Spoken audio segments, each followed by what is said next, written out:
O mundo está à beira de uma transformação radical, e os sinais são inconfundíveis.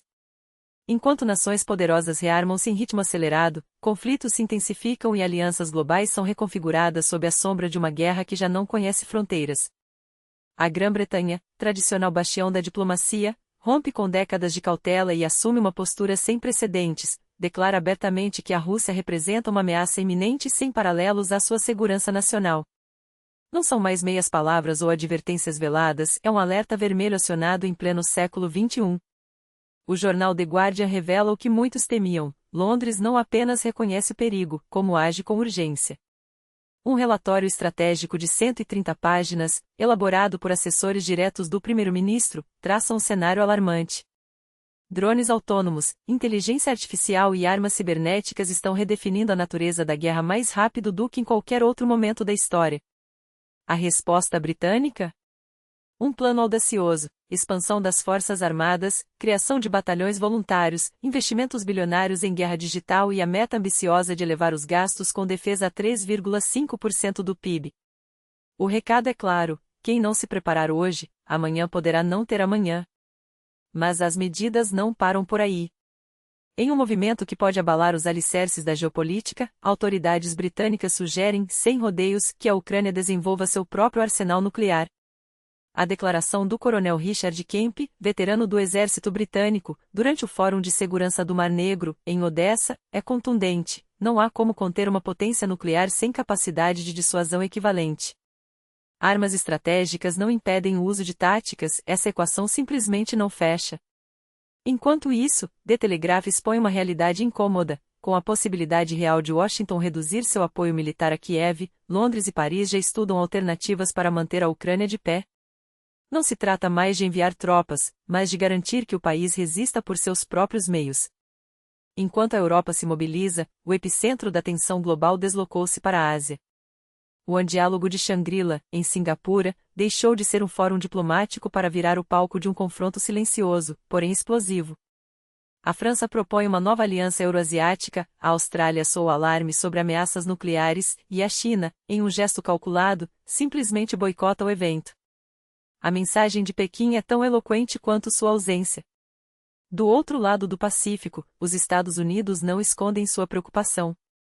O secretário de Defesa, Lloyd Austin, lança um aviso direto: qualquer tentativa da China de invadir Taiwan à força terá consequências devastadoras não só para a região, mas para o equilíbrio mundial. Não há espaço para ilusões, a ameaça é real, e pode ser inevitável, admite, sem rodeios. O paradoxo. Enquanto os Estados Unidos clamam por reforços na Ásia, a Europa é instada a aumentar seu envolvimento. Austin chega a pedir que os aliados asiáticos sigam o exemplo dos europeus e ampliem seus orçamentos militares. As palavras são duras, sabemos, e isso é público, que Xi Jinping ordenou que suas forças estejam prontas para invadir Taiwan até 2027. O Exército de Libertação Popular treina diariamente, simulando operações reais.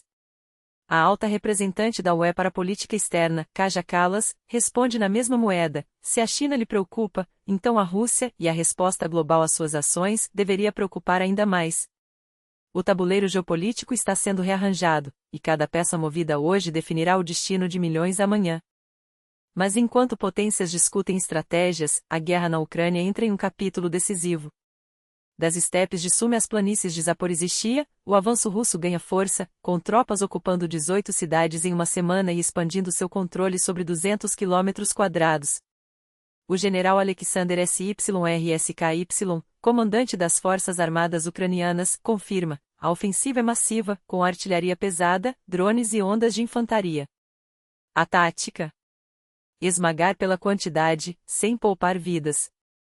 Em Chasiv Yar, a batalha é simbólica e crucial. Enquanto isso, a Ucrânia contra-ataca, atingindo alvos profundos na Rússia, como fábricas de drones e depósitos de munição. Mas a pressão aumenta, e o custo humano cresce a cada dia. E o preço da guerra não se limita ao campo de batalha. As sanções, tidas por Moscou como benéficas, mostram seu lado cruel.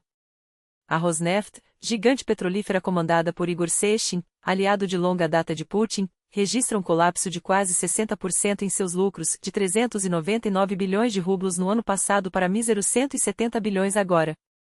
A combinação de sanções, queda nos preços do petróleo e a valorização artificial do rublo sufoca a empresa, reduzindo suas receitas e, consequentemente, os recursos que alimentam a máquina de guerra do Kremlin. Ainda assim, o dinheiro para financiar o conflito parece não acabar. O mundo assiste, em tempo real, a um ponto de virada. Alianças se rompem e se refazem, economias tremem, e o espectro de um conflito global, antes impensável, ganha contornos cada vez mais nítidos. A questão já não é se a próxima guerra virá, mas quando e quem estará preparado para enfrentá-la. As peças estão em movimento. E o relógio não para.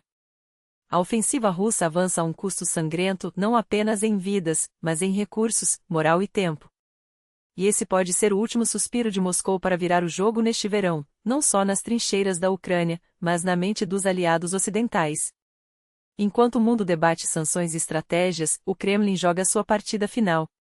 E o tabuleiro está minado. Enquanto isso, um alerta vermelho pisca nos quartéis-generais da OTAN. Segundo a Bloomberg, Putin pode atacar o bloco militar em menos de 6 meses. Não é mais uma hipótese, é uma questão de onde e quando. Generais admitem em off, a guerra já não é um se, mas um quando. E o relógio está acelerando. A batalha pela Báltico, o mar que pode explodir. A Suécia soa o alarme. Não é um exercício. É uma preparação para o pior.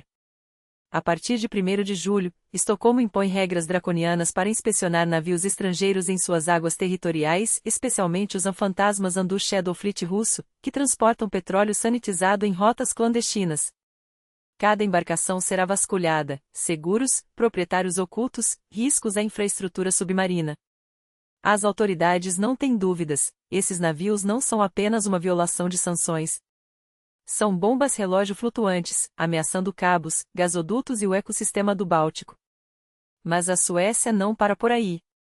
Pela primeira vez desde a Guerra Fria, o país treina suas tropas para semear campos minados em massa. Um soldado, uma pá, uma mina e um tanque de milhões de dólares vira sucata em segundos.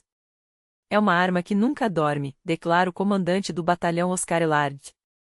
Uma mina bem colocada tem o mesmo impacto que um tanque, mas custa uma fração do preço. Enquanto a OTAN discute estratégias, a Suécia constrói um escudo real, o mar, vigiado, a terra, minada. Do outro lado, a Rússia ensaia sua resposta. Na Báltico, pequenos navios da frota do Báltico simulam repelir ataques de drones kamikaze e veículos não tripulados. O Alexin abre fogo com artilharia, o céu e o mar se enchem de explosões, drones e submarinos. Não é coincidência que, na próxima semana, a OTAN inicie seus exercícios Baltops, manobras que ocorrem há mais de 50 anos, mas que, pela primeira vez, acontecerão simultaneamente aos movimentos russos na mesma região. O risco de incidentes? Máximo. O potencial para uma faísca que incendeie a Europa? Imensurável. Gaza, o genocídio anunciado. Enquanto o mundo olha para o Báltico, outro inferno se consome em silêncio. Gaza atingiu o ponto de não retorno. Não é mais uma crise humanitária, é um extermínio sistemático. A ONU acusa Israel de usar a fome como arma, violence starvation, no termo oficial. Amjad al-Shawa, diretor da rede de ONGs palestinas, não tem palavras para descrever o que vê. Perdemos dezenas de palestinos abatidos por soldados israelenses enquanto tentavam pegar comida para seus filhos famintos. Isso não é guerra. Isso é caça humana. Israel aceitou a trégua de 60 dias proposta pelos Estados Unidos. O Hamas recusou. Não por teimosia, mas porque o documento não menciona cessar-fogo permanente nem retirada de tropas. A diplomacia está paralisada. E, enquanto os políticos debatem cláusulas, crianças morrem de inanição. Hospitais são esvaziados à força, como Al-Alda, agora inacessível após ordem de evacuação emergencial. Nas ruas, o caos, armazéns de ajuda saqueados, filas intermináveis por migalhas de comida, corpos retirados dos escombros de distribuidores de suprimentos bombardeados. Tom Fletcher, vice-secretário-geral da ONU para Assuntos Humanitários, fez um apelo desesperado ao Conselho de Segurança. Em Ruanda, em Srebrenica, no Sri Lanka, nos disseram depois que não agimos a tempo, que o alarme não soou alto o suficiente. Hoje, pergunto ao mundo, vocês vão esperar até que seja tarde demais? O genocídio já foi anunciado. Não poderemos dizer que não sabíamos. Mais de 2 milhões de pessoas lutam para sobreviver. 66 mil crianças já sofrem de desnutrição aguda.